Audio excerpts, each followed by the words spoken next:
Olá, gente, tudo bem com todos vocês, meus alunos e alunas do 9º ano?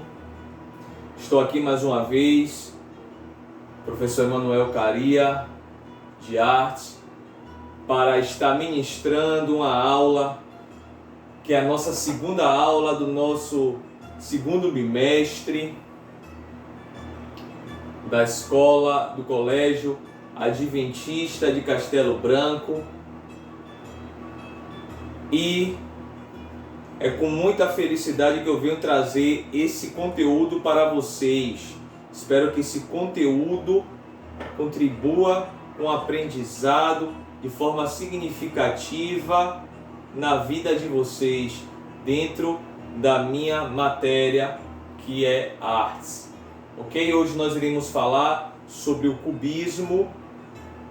O cubismo, a sua origem, nós iremos falar aqui, aprendermos juntos, certo? Sobre como ela se estrutura, como esse movimento surgiu, os dois tipos de cubismo que foram disseminados, o cubismo analítico, que foi desenvolvido por Pablo Picasso e Georges Braque, e o cubismo sintético, que foi depois aprimorado por outros artistas que aderiram ao movimento. Nós iremos ver as diferenças entre um e outro, certo? E nós iremos obter um conhecimento a mais em nossas vidas. Então vamos começar, certo? Eu trouxe aqui os slides. Cubismo é o assunto. O cubismo e a sua origem. O que é que está escrito aqui no slide? Me acompanhe na leitura dele. Originou-se o cubismo na obra de Cézanne. Cézanne, ou Cézanne, certo? Ele foi um artista que antecedeu esse movimento, certo? E ele achava que as coisas da natureza que eram representadas pelos pintores da época, no caso dele, poderiam se enxutar nas formas geométricas, poderiam se resumir nas formas geométricas, em especial a geometria espacial com os sólidos de revolução. Ele achava que as coisas naturais que eram vistas da natureza na sua pintura, ele poderia reduzir através da representação de esferas, de cilindros e de cones, certo? Sem perder a essência do que estava se vendo, ou seja, por mais que nós percebêssemos as formas geométricas, sabíamos que aquelas formas geométricas estavam representando estilisticamente alguma coisa da natureza. Então ele achava que com as formas geométricas poderia se representar tranquilamente essas coisas. Os cubistas, então, baseando-se no ideal filosófico e artístico de Cézanne, certo? Desenvolveram um estilo de arte conhecida como o cubismo. Tá bom? Vamos continuar. Um outro slide. Vamos falar um pouco mais sobre a origem desse movimento. Só que os cubistas, eles foram mais além do que Cézanne, certo? Eles passaram a representar os objetos com todas as suas partes no mesmo plano. Ou seja, a altura, a largura, certo? O comprimento, tudo no plano frontal, de frente. Não se preocupando em transmitir as coisas como elas devem ser, de acordo com a nossa realidade. Certo? Prestem bem atenção. É como se eles estivessem abertos e apresentassem todos os seus lados no plano frontal. Eu já falei de frente em relação ao espectador. Eu estou lendo agora o slide. Na verdade, essa atitude de decompor os objetos não tinha nenhum compromisso de fidelidade com a aparência real das coisas. Já tinha falado isso para vocês, certo? Só estou frisando o que está escrito aqui no slide. Continuando com a sua origem, em suma, significava um abandono da busca da ilusão da perspectiva. Gente, eu acredito que alguém aqui já deve ter ouvido falar, alguns de vocês, sobre a perspectiva. A perspectiva foi uma técnica aprimorada no Renascimento artístico. Naquele momento, o homem artista e científico se preocupava com as proporções e as medidas das coisas, tentando se chegar ao mais real possível que elas eram observadas pelo olho humano.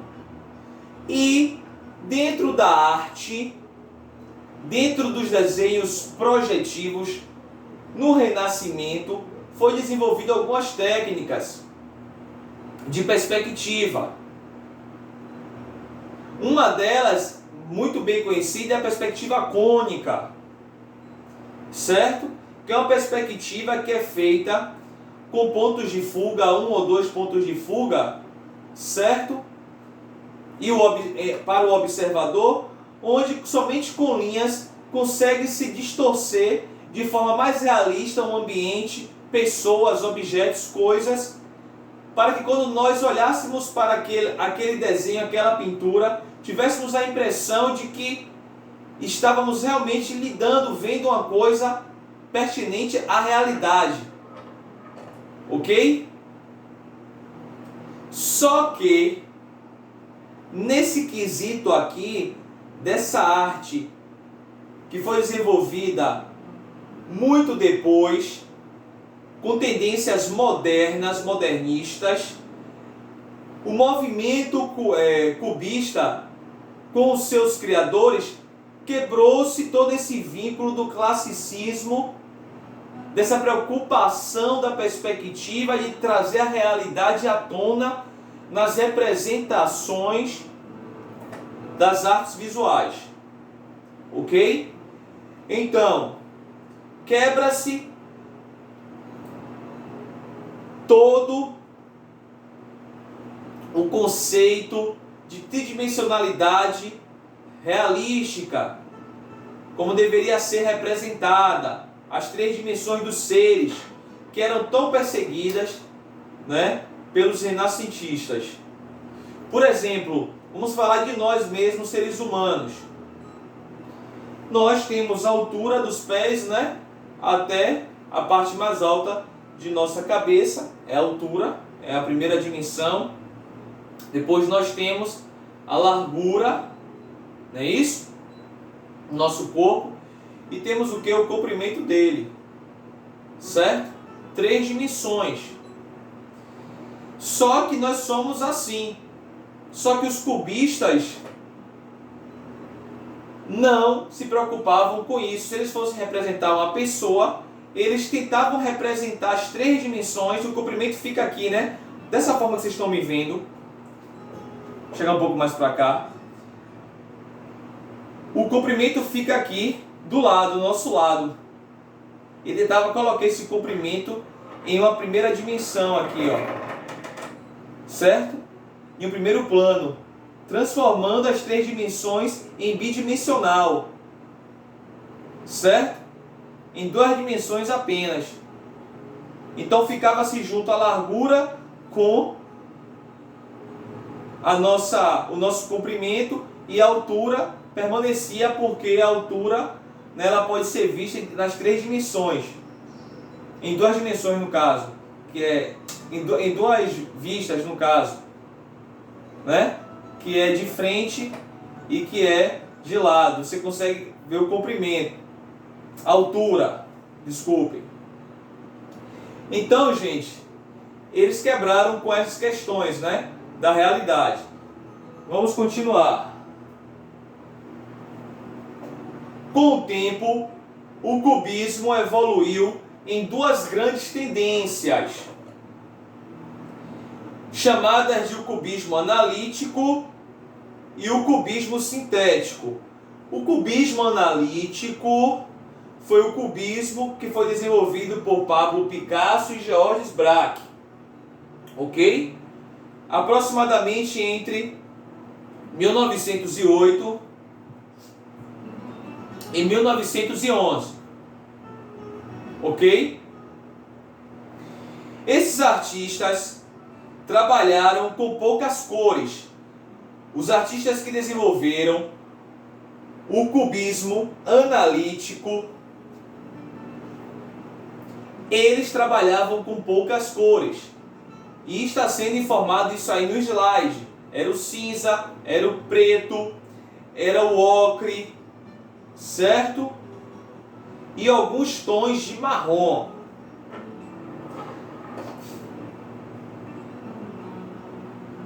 Ok? Já que o mais importante para eles era definir um tema e apresentá-lo de todos os lados simultaneamente, como eu tentei explicar isso, né, na minha fala anterior, da questão da altura, da largura e do comprimento. Essas 3 dimensões eles tentavam representar em 2, ok? Levadas às últimas consequências, essa tendência do cubismo analítico chegou a uma fragmentação tão grande, se fragmentou tão grande as formas dentro dessas pinturas, dessa obra, dos seres, que tornou-se quase impossível o reconhecimento de qualquer figura nas pinturas cubistas. O cubismo tinha a tendência de utilizar-se das formas geométricas espaciais e bidimensionais, dos poliedros regulares e irregulares, entre eles os prismas, as pirâmides, agora bidimensionais, os sólidos de revolução que eu falei logo no início, a esfera, o cone, o cilindro, e também formas bidimensionais geométricas, como alguns poliedros bem conhecidos, né? São os retângulos, os trapézios,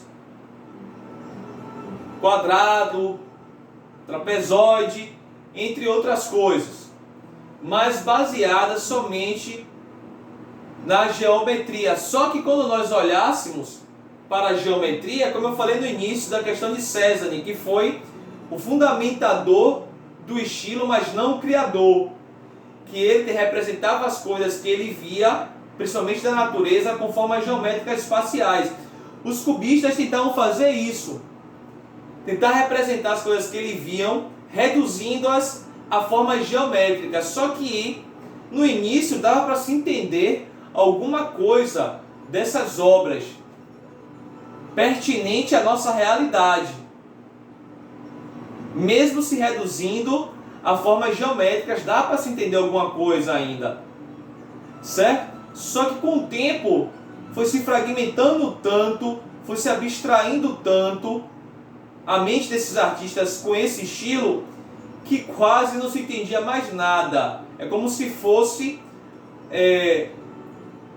os precursores também de uma arte que iria surgir depois, que era a arte abstrata, o abstracionismo. Inclusive tinha uma vertente do abstracionismo que era conhecida como geométrica, certo? O neoplasticista. E tinha também a outra vertente que foi criada na Rússia, certo?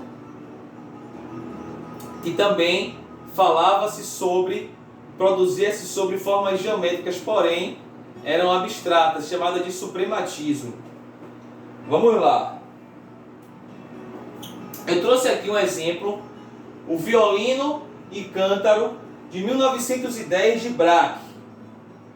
Dimensões está ali, 1,17 m por 73,5 centímetros.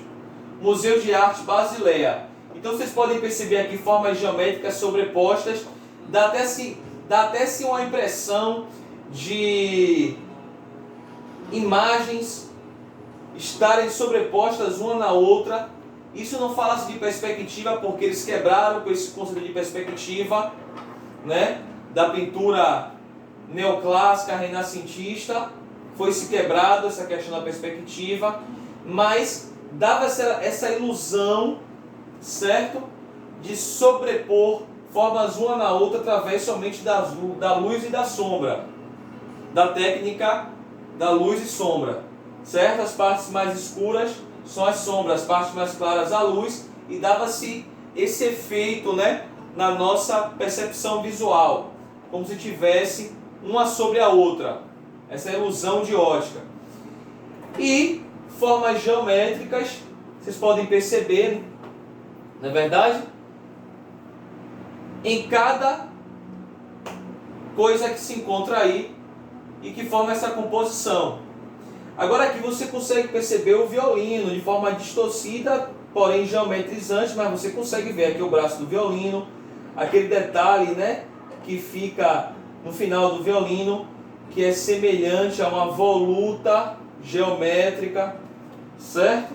Entre outros detalhes dele aqui, você pode ver a corda, o corpo do violino distorcidamente, mas você vê. E o cântaro, me parece que é isso aqui, ó. Tá vendo? Ó a boca do cântaro. Aqui o braço que segura, né? Aqui é o corpo do cântaro. Estão conseguindo perceber, não estão? Me parece que aqui é uma pessoa. Ó, o tronco, os braços, a cabeça, um chapéu. Então, aqui, até esse momento, o cubismo, ele ainda era aquele cubismo que foi desenvolvido por